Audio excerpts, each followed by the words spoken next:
So I'm with Vicki Goddard from IDeA, who's been running the workshops today. What have you been looking to get out of today with your captive audience? Well, basically what we've been looking to do is literally get all their contributions. You know, any toolkit that we're going to develop, it's not going to have any sort of standing really, any grounding, unless it's got people's real contributions in.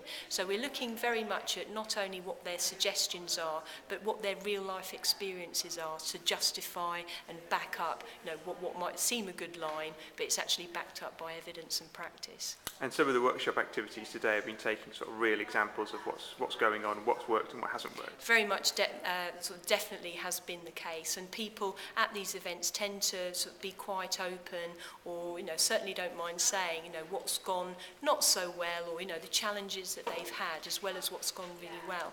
And I think if you're going to develop a toolkit around the practicalities of some of these difficult issues, it's really important not just to go on about what's been so successful, but actually to take the lessons from what's been harder to crack as well. I think you mentioned this is not the first toolkit IDeA have possibly created. Can you just show us some of the examples of what might be the form of the next toolkit?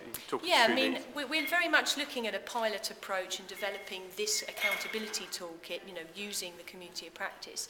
But yeah, it's all very well developing the content, but how could the toolkit actually look?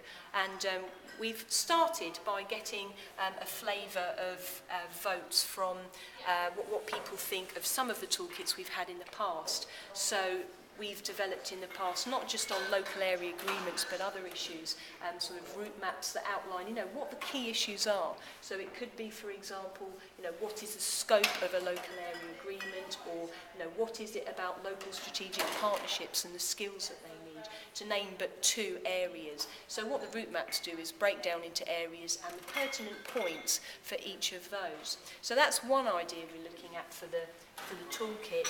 Another is just a list of prompts, and this comes from our locality self-evaluation guidance that's helping with comprehensive area assessment.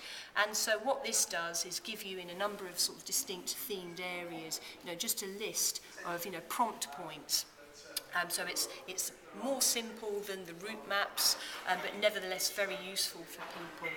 But also, and this isn't exclusive to these three, there are other models we could have used, but we've also got from CPA, Comprehensive Performance Assessment, and CAA, Comprehensive Area Assessment, sort of key lines of inquiry.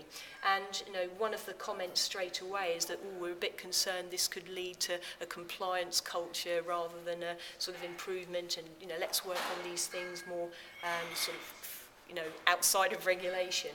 But what it does at the same time is give people the chance to say, well, this is a minimum level, an acceptable level of success and performance, but also what would steer us much better into the future and work more effectively than just hitting a sort of mid-range of success.